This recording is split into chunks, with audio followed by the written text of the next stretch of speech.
Michael Johnson never defended himself, remaining silent even when mocked for his prosthetic leg. But when the starter's gun fired and he began running on that track, everyone saw the power beneath his silence.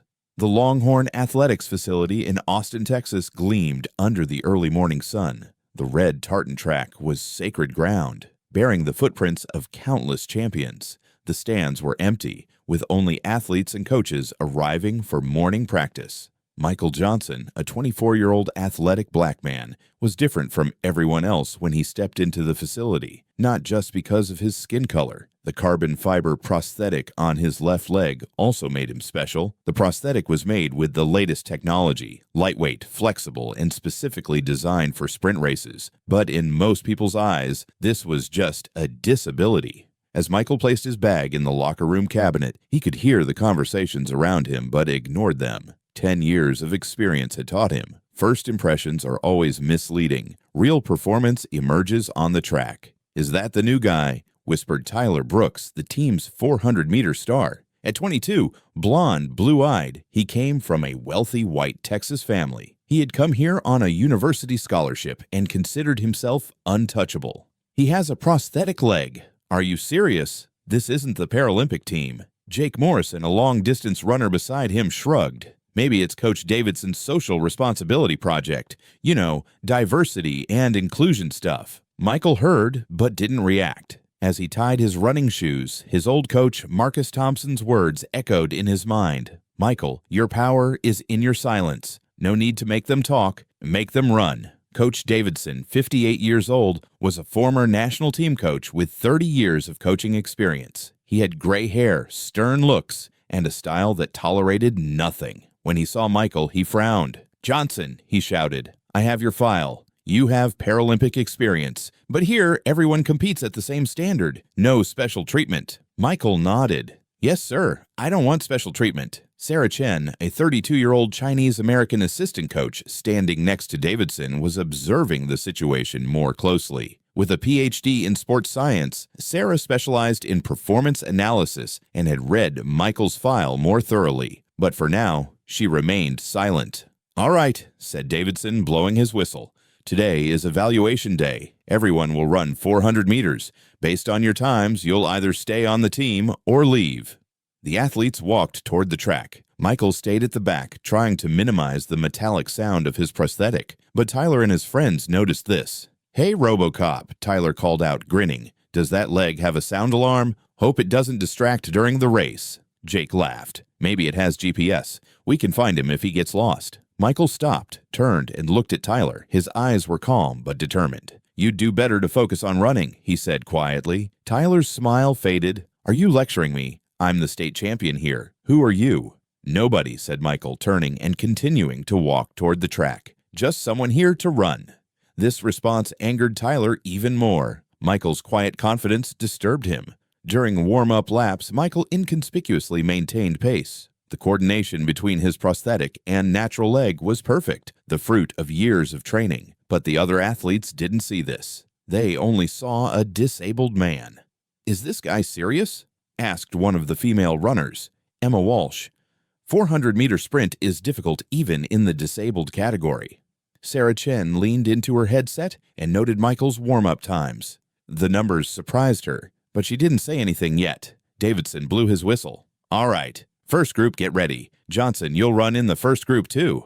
Michael approached the starting blocks. He used specially adjusted blocks for his prosthetic, taking a different position from normal athletes. Tyler came beside him. "Listen," Tyler said, lowering his voice. "Everyone here is watching you. Don't embarrass yourself. Maybe you can find a team in the disabled category." Michael looked at Tyler. "Don't worry, I won't be the one embarrassed." "Runners to your marks," Davidson shouted. Michael settled into the blocks. The prosthetic on his left leg, thanks to its carbon fiber material, provided tremendous energy transfer. It was in perfect coordination with his right leg. He regulated his breathing, cleared his mind. "Set!" 8 athletes took their starting positions. Tyler was 2 lanes over from Michael, still wearing that confident smile. "Go!" The starter's gun fired. Michael pushed off the blocks with such force that everyone on the track was shocked. He had passed Tyler by the first 50 meters. At 100 meters, he was leading. At 200 meters, he was opening a gap. At 300 meters, the race seemed over. The prosthetic leg wasn't just a prosthetic, it was a performance amplifier. The technique Michael had developed over years allowed him to get maximum energy return from the prosthetic. His steps were rhythmic, powerful, and showed no signs of fatigue. In the final 100 meters, the few people sitting in the stands had stood up. Sarah Chen's mouth was hanging open. Davidson had dropped his binoculars and was watching with the naked eye. When Michael crossed the line, the number on the chronometer shocked everyone. 45.23 seconds. Silence, complete silence. Tyler, breathless, crossed the finish line 3 seconds behind. His eyes were locked on Michael. He couldn't believe it. Davidson came running. Is this chronometer correct? 45.23. This is world-class time. Sarah Chen was excitedly flipping through her notebook, making calculations. Coach, this isn't just world-class. This is very close to the Paralympic world record.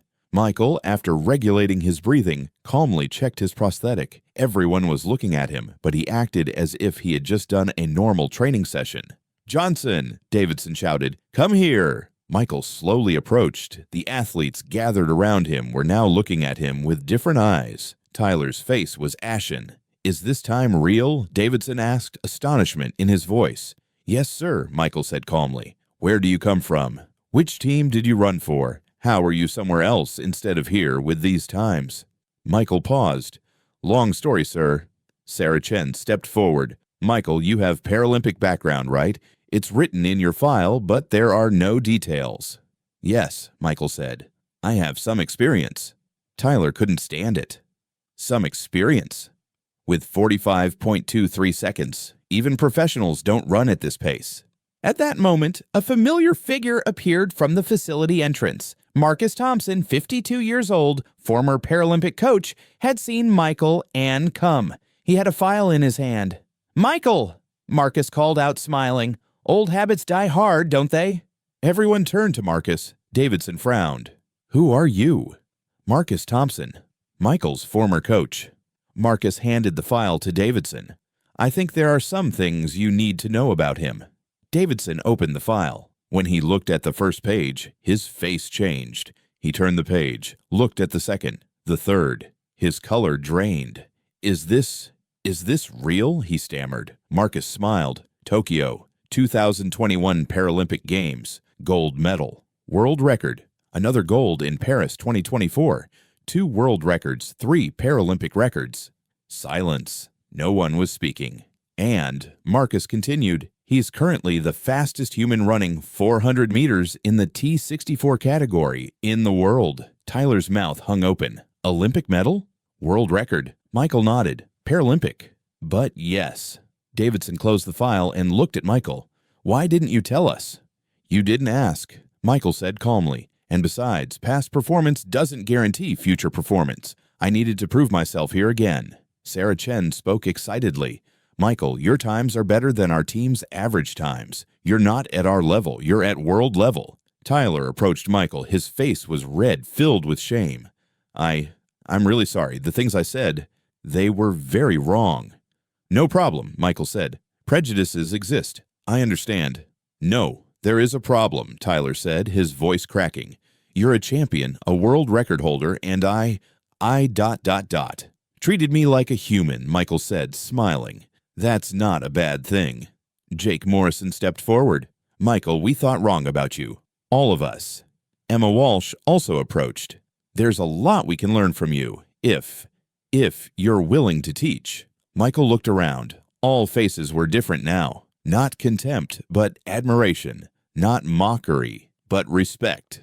Of course, Michael said. But first, I want you to understand something. Everyone was listening carefully. I'm not different from you. I just have a different background. My prosthetic leg doesn't make me special. My work ethic, discipline, and never giving up make me special. And you have those too.